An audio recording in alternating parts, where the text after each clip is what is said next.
All right. Welcome back. So, chapter 16, Seth and Josiah get back to Uncle Nate's house. Seth is very excited to see his sister Kate because all that time he kept thinking the woman and child he saw get swept away were Mama and Kate, which he was wrong. So he was happy for that, but then he also realized many in that house are terribly sad and worried right now, and for good reason. Mama asked 100 questions while she cleaned our wounds and smeared salve over our cuts. Everyone wanted to know how we'd survived, how our neighbors had fared, if our house was still standing, but it seemed impossible to put all we'd seen into words. Josiah shot me a helpless glance and with a shake of his head sat there speechless. I struggled to tell it as best I could. Not even the sparest words put me back in the midst of wind, water, and lifeless eyes. When I'd finally spoken the last of it, we all sat in dead silence. Kate looked at the bent heads and prayerful hands folded in laps and said, "Amen." Everyone laughed and wiped away tears. I laughed too, relieved to be shed of the dark memories for the moment and back safe again in Aunt Julia's parlor. All day Sunday, odors had intensified under the hot sun. Take in mind, if you've ever smelled a dead animal inside the road, that's what's happening here with all the dead. The stench made it difficult to even think of eating supper, but I crowded around the freshly scrubbed dining table with everyone else, grateful to be there. We sat on whatever we could find and had been scraped clean of mud. Lucas squeezed between me and Matt, holding a wounded cat he'd found this morning. He set her broken leg, and she lay secure in his lap, splint and all, till Mama fussed and made him put her down. Kate hadn't left my side since she woke up. She reached for my hand under the table, wrapped her fingers around my thumb, and once again I felt my breath catch in my throat. Mama put steaming bowls of grits in front of us, then surprised me by asking Then surprised me by asking that I give the blessing, something only Papa did. I looked at faces circled around the table, thinking about how often I'd wanted Mama and Papa to see me as a man. Now I was being called upon to step up into Papa's shoes, but it was nothing like I'd imagined. Ever heard the saying, "Careful what you wish for"? Seth wants to be treated like an adult. Bam! Here he goes. Mama glanced at me, waiting, so I lowered my head and searched for the right words. "Our Father," I said, "for the lives that were spared, for the homes left standing, and for the food set before us, we are truly grateful." Children strung like pearls, brown fingers grasping baseballs. And notice right here what the author's doing. This is an italics print here. It's not in quotation marks, so it's not being said out loud. These are the thoughts that are popping up in Seth's mind as he's saying what he's thankful for. "We ask for your blessings for the many that were lost last night. My name is Sarah Louise Ellison. For the many who are wounded or alone." Empty, stunned faces. "And for all the lonely loved ones left behind." I peered up at Aunt Julia and Ella Rose. "We also ask that you watch over Uncle Ben, Nate, and Mr. Covington, and help Papa bring them home safe to us." And Julia looked up at me, eyes soft and with gratitude. But like Josiah, I felt something in my bones, something dark and heavy. I opened my mouth, but no more words would come. "Amen," Kate said, once again bringing smiles to the strained faces around the table. Everyone picked up their spoons, while I stared at the puddle of pale golden butter on top of my grits. Then, with the suddenness of a cat pouncing on its prey, hunger hit. I quickly emptied my bowl. Sure, I'd never eaten anything that tasted so good, and when I looked up again, Mama was standing over me, dipping her big spoon back into the pot. I reckon it might take every bit of this to make up for the 2 days of doing without.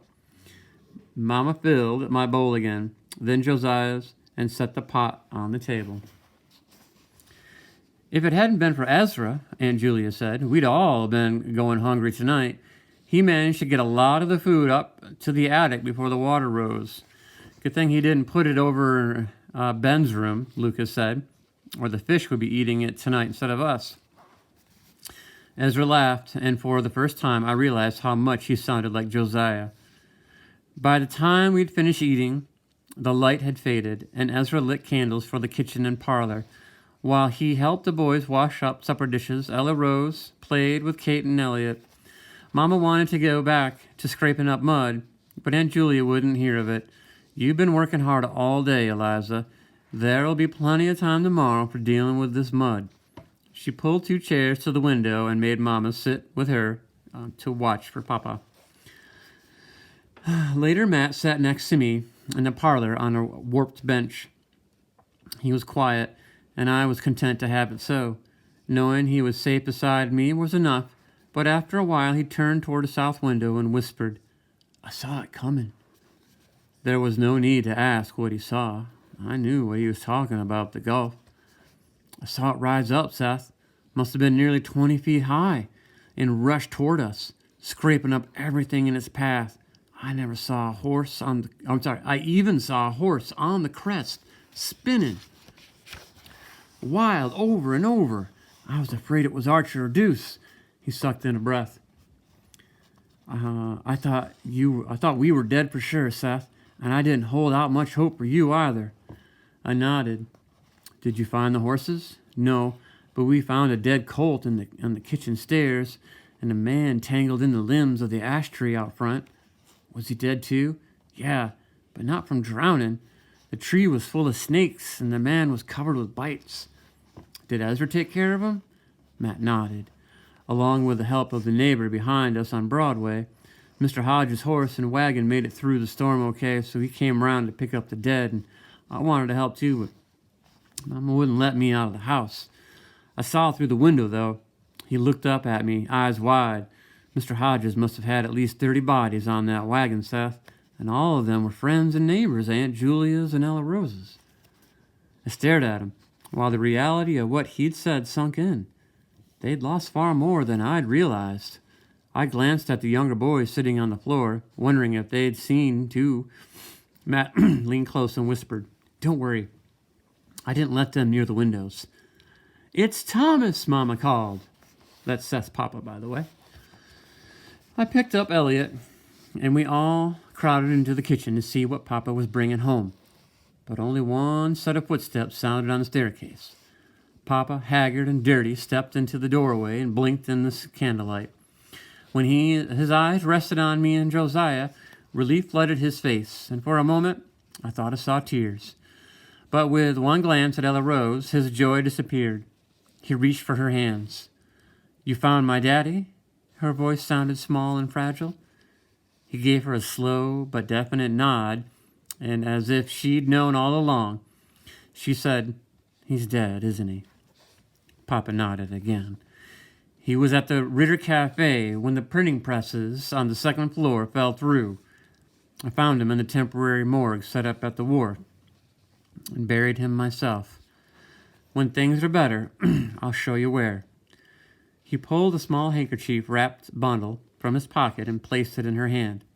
"I thought you might want these." Ella Rose unfolded the handkerchief. A pocket watch, 2 rings, and a gold rose tie pin lay in the white cloth. She fingered the smaller ring. "My mama's wedding band," she whispered. "Daddy put it on his little finger when she was dead last year. When she died last year, and Mama, I never took it off." Goodness, let me try that again. "Daddy put it on his little finger when she died last year and never took it off." "What about her cousin?" Mama asked. "Henry and his family?" Papa shook his head. "Their house is gone. I asked everywhere I went, but there's been no news." "Nothing of Mr. Farrell either?" I asked. "Or Zach Judson and his family?" Again, he shook his head. "Nothing." Ella Rose stared over Papa's shoulder for a long moment, then stuffed her bundle into her apron pocket and wrapped her arms around him. "Thank you, Mr. Braden, for taking such good care of my daddy." She kissed him on the cheek, and when she turned to take Elliot from my arms, I saw a glint of something hard in her eyes. I stared at her, surprised. She rested Elliot on her hip and waited with us to hear the rest of the news. Aunt Julia hadn't said a word, but her face held little hope. When Papa turned to her, his eyes were full of pain and regret. "I'm sorry, Julia." He pulled in a ragged breath. "I looked everywhere for them." Mama sent Lucas for water while Papa slumped into a chair and leaned over the table, his face in his hands. Aunt Julia kneeled beside him. "We all know how hard you tried, Thomas. No one could have done more." She glanced up at me. "But there have been blessings in this house. Seth was spared, and Josiah was too. We have a lot to be thankful for." She patted Papa's hand. "Maybe tomorrow," she said, and with slow, measured movements, she removed her apron, folded it, and went upstairs. Annie and Will watched her go, eyes dry but full of pain. When they headed for the stairs outside, I nudged Matt and Lucas. They nodded and took off after them, which made me feel somewhat better. At least they wouldn't be alone in the dark. I left Papa in Mama's care, grabbed Kate, and followed Ella Rose to the parlor. She sat on the bench, shifted Elliot to her shoulder, and with a rocking motion began singing softly to him. I didn't know what to do. What could be done for someone who had lost a father, a home, friends, everything that was dear to her? We hadn't heard a word of Henry and his family either, so there was a good chance that Ella Rose was truly alone in this world. I slipped onto the bench beside her, feeling helpless in my need to comfort her. All I could say was, "I'm sorry." She continued to rock and swing, never once pausing in her lullaby. Later, Aunt Julia came back downstairs. I searched her face, wondering if she'd been alone up there in the dark with her sorrow. But I was surprised to see no sign of grieving. She carried a large stack of clean clothes, and in it I recognized Ben's blue work shirt and Uncle Nate's pants. "I'll share my room with Eliza, Ella Rose, and the little ones." She handed a comforter to Ezra. "You and Josiah can sleep on the clean table if you like, and the rest of you will have to make do with Annie and Will's room till Ben's roof is fixed." It seemed to be the best option, but it was the first time I'd ever known Mama and Papa to sleep in separate bedrooms. "Ezra," Aunt Julia continued, "would you and Josiah kindly move Will's bed into my room for Ella Rose and Kate?" "Yes'm," Ezra said, and the two of them headed upstairs. It seemed odd to think that only yesterday we'd had our own house, our own beds and clothing. Now we had nothing we could call our own. I glanced at Ella Rose. It was far worse for her. I pulled some clothes from the stack and went to the kitchen to wash up a bit. The city water lines were down and clean water was scarce. Ezra had been hauling it from the Hodges' indoor cistern more than a block away, so I was careful not to use too much. I wet a rag, cleaned up as best I could, and dressed in Ben's clothes. One look at my old tattered shirt and pants, and I knew they would never be repaired. I pulled my Barlow knife from my dirty pocket, and with it came a handful of tiny brown petals. Kate's funeral flowers. I'd stuffed them into my pocket yesterday at the rental, along with the baseball. I stared at them. Only 2 nights ago, the sweet smell of jasmine had lulled me to sleep.